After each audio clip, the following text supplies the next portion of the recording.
Welcome to this new video. I'm the PC Collector, and on today's video I'm going to bring back one of the first machines I ever featured in the channel for an extended review. I'm speaking of the Compaq Evo N160. If you have been following the channel, you'll remember that I featured it when I was repairing it, and I dubbed it as the definitive Windows 98 lap. And that's precisely the reason why I'm wanting to give it a detailed review, because I think that it's a very interesting machine, not also because of its specs, but also because it was one of the last laptops ever made by Compaq before it was acquired and subsequently destroyed by Hewlett-Packard. What we have on the Evo is a pretty standard case, but moving back from the classic corporative black, at least on the outside, while in the inside is fairly conservative. While they are mostly business laptops, they have certain features with points that they were trying to appeal to the home market, namely less square is more rounded, less rude design, which was giving a less corporative aura. Regardless of that, the Evo is a very well equipped machine, having everything very accessible, with the RAM under here, easily detachable optical drive, and the hard drive easily accessible under this cover, which extracts the whole drive when pulling it. It is equipped with one PCMC slot, which I'm using for extra USB ports to have them more at hand. Two USB ports at the back, modem, Ethernet card, microphone, headphone connectors, and under here the Super Video, the parallel port, and the VGA port. As you have seen, this machine was already getting rid of the serial port, which was starting to be something common in laptops of that era, because by the early 2000s the serial ports were already having little use. Another clear concession to the home market are those very nice JBL speakers, which I have to admit that sound fairly nice, and also the big 14-inch screen. This machine had plenty of configuration options. It was offered with either a Celeron CPU running at either 166 MHz or 933 MHz, but the most common configuration was the one which packed a Pentium 3 mobile CPU running at either 866 MHz, 933 MHz, 1 GHz, 1.13 GHz, or 1.2 GHz. It came from factory with 128 MB SD RAM in one stick, which could be upgraded up to 1 GB using the two RAM slots, and features a rather powerful GPU in the form of the ATI Mobility Radeon M6, rather powerful GPU for a laptop, although rather obscure and hard to find drivers for it. In fact, to my knowledge, the Windows 2000 drivers for that are lost media. Speaking of that, machine shipped with either Windows 98, Windows 2000, or Windows XP Home. The machines could come with either a 13-inch screen or a 14-inch screen.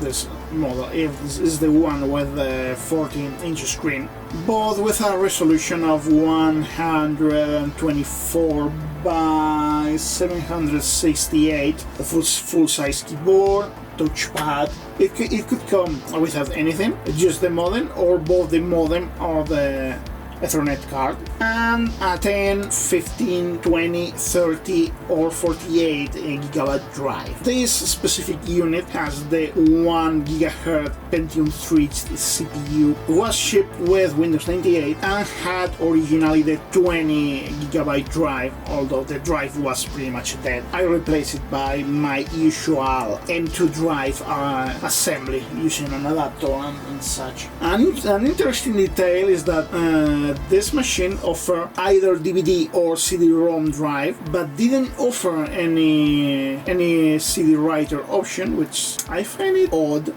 Let's get it running.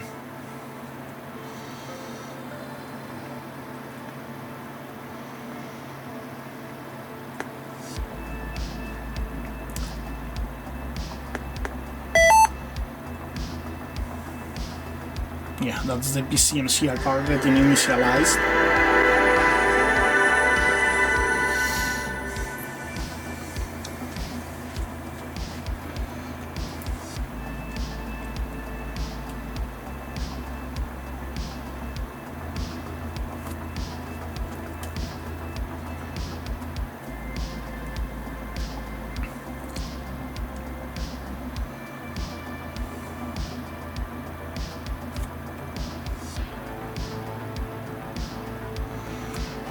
Get and I show basic info of the machine. I have upgraded the RAM to 256 megabyte.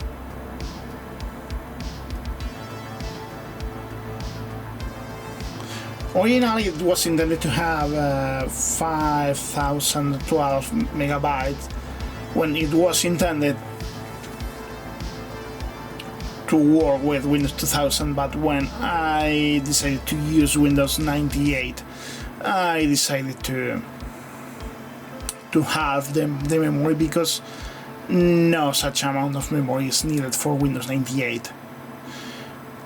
Probably any software or game old enough to require Windows 98 probably won't require that much RAM anyways. You can see Mobility Radeon, where the 8 megabyte is fairly powerful card. That's the AC97 SoundMax card.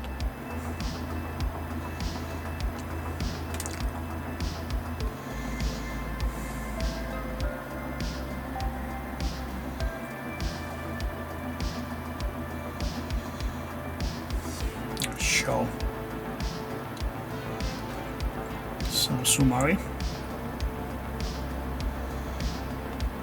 You can see more details.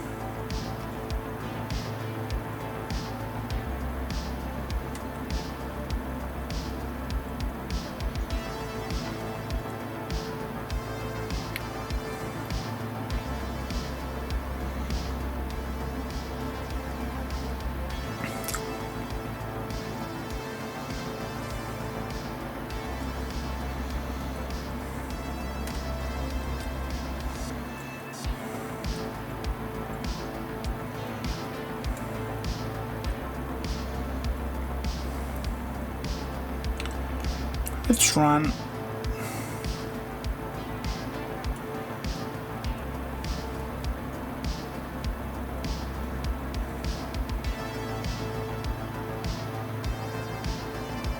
performance.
Hey, stop.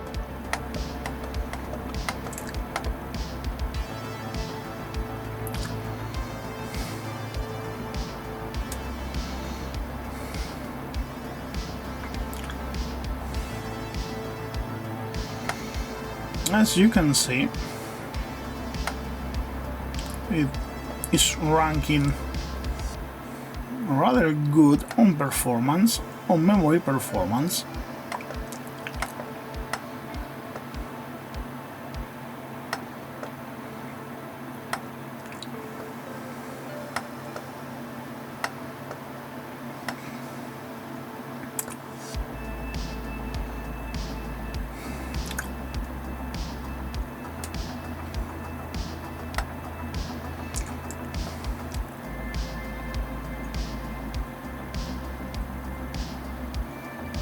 And also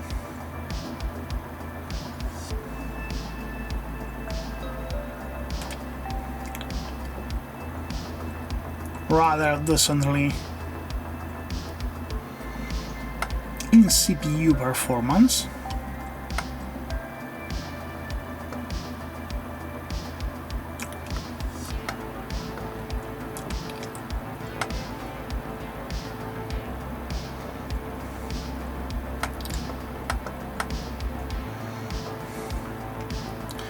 And so that is why I was so interested on reviewing this machine, because it's probably a very close thing to a perfect all-rounder. No matter what kind of retro stuff you plan to do, you probably will be right with this machine. If you want an early XP machine, this machine will fit. If you want a very late Windows 98 machine, this will be perfect, because it's, if not the latest, one of the latest laptops with official Windows 98 support.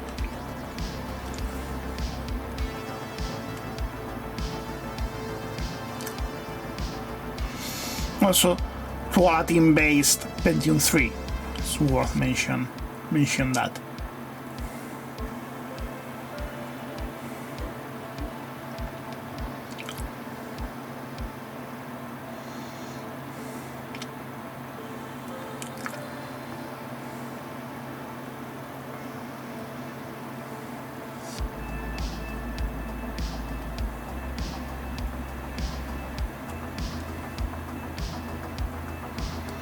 Yeah, I don't think I have anything remotely close.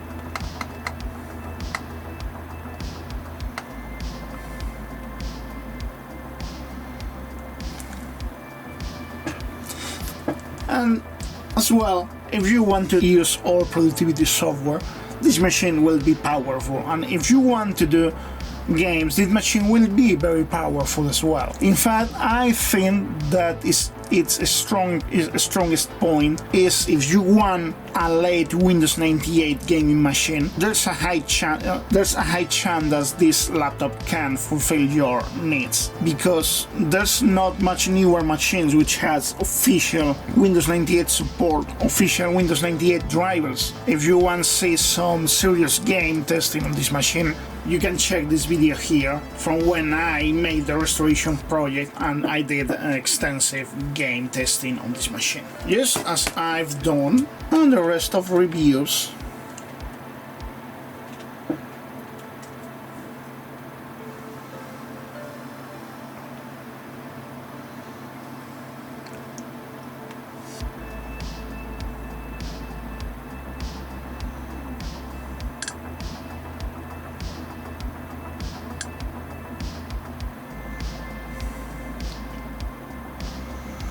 Let's run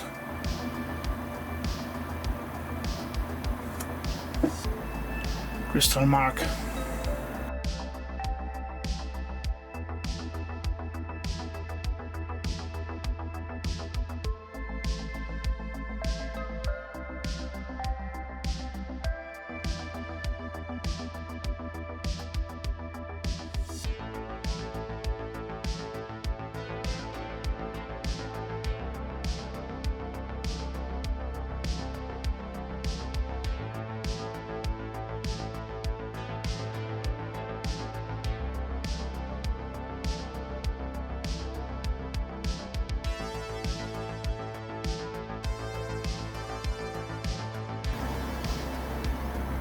Whoa.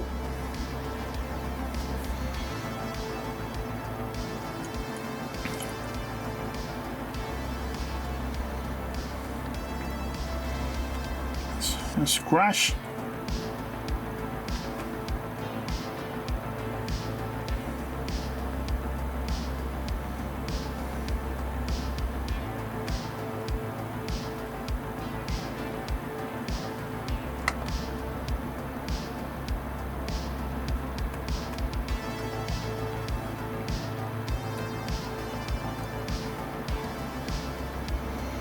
Okay, that was unexpected.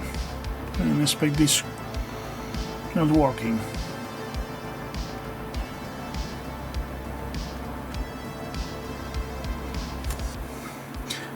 Also, I want to show you the quality of the speakers. Let's see if I have.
Well, you can judge yourselves, but I'd say that for a laptop speaker, it sounds rather well.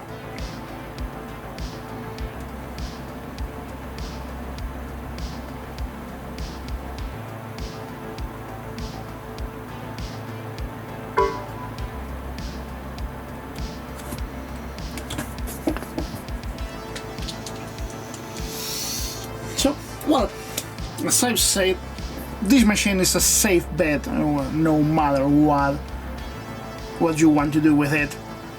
But as I mentioned before, especially if you want to run Windows 9X, late Windows 9X games, probably this is one of the best machines you can get for it, other than, of course, a tailor-made desktop for such games. However, there's some details you have to take into account. One is that the hinge tend to size over time and require regular maintenance and lubrication. Otherwise, they will size and eventually break. And as you can see, if you remember, the back of the case was broken. That's because the hinge on this side is almost broken. It's only is only kept in place by one of the multiple rings which form the hinge originally. In fact, you'll say that, yeah, the screen barely keeps in place. That's because the hinge on this side is pretty much non-existent. Second thing you have to take into account is that if you get one of those machines and need to install Windows 98, you might need a third party tool to create the partition and a bootable Windows 98 CD-ROM, because this machine doesn't have floppy, and if I recall correctly, it can't boot from an USB floppy either. I'm going to check really quick, but I'm pretty sure it can.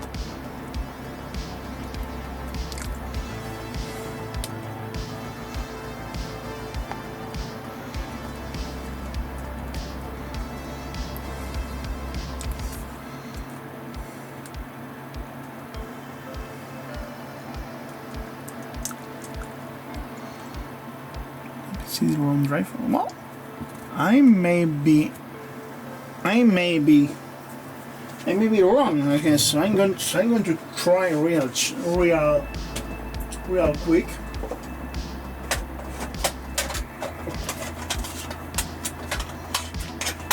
I'm going to try real quick and see if it can boot from a floppy drive.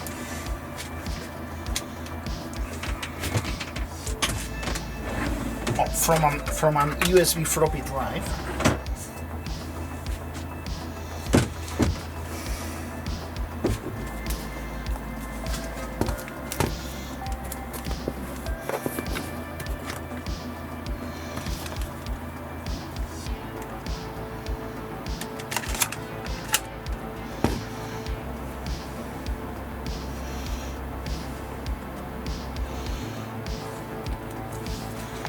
Let's see.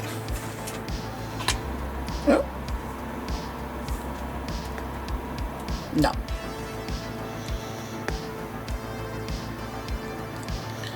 It detects the floppy drive, but is not able.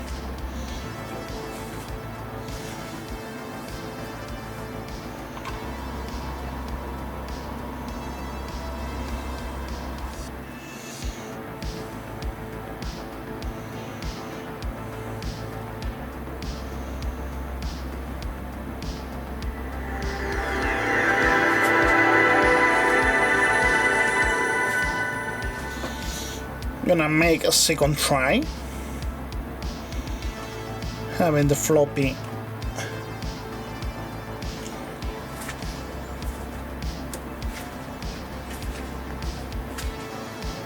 plugged in from the start.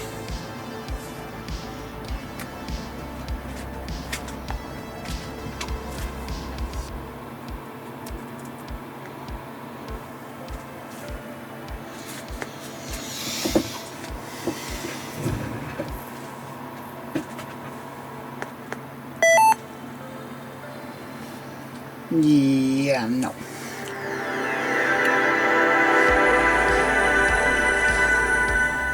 Probably the only way to boot from a floppy on this machine is having the docking station, which probably will have a floppy drive.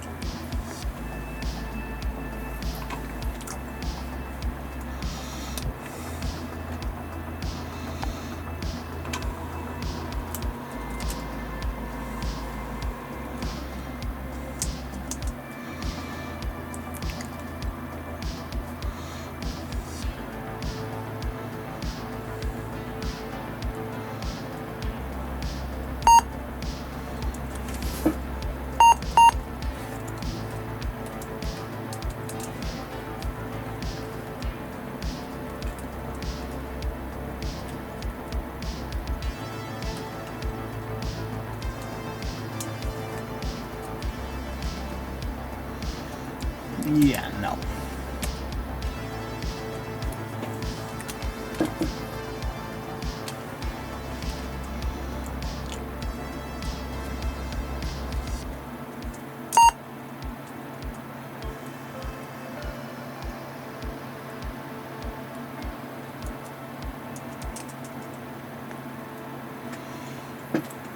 So yeah.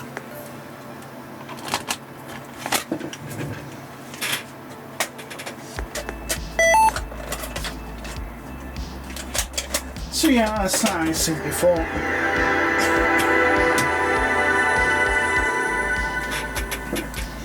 if you need to install Windows 98 on this machine, you will need a bootable Windows 98 CD and probably an external tool to create the partition for it, because at least in my experience, those bootable CDs aren't able to create a proper partition which the setup can use.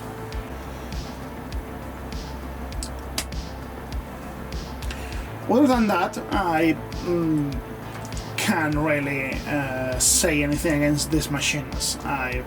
As I've mentioned before, probably whatever you want to do with it, it will be adequate for it. Big and good screen, good speakers, good CPU, good GPU, pretty upgradable memory-wise and hard drive-wise. Yeah, there's nothing you can say against this machine. If you want to get really nitpicky, the only flaw you can get it is that it has the onboard USBs on the rear, but that's common trait for most laptops of the time, so it can be really considered a flaw. So, well, I hope you have found this review useful, and I hope to see you on the next one.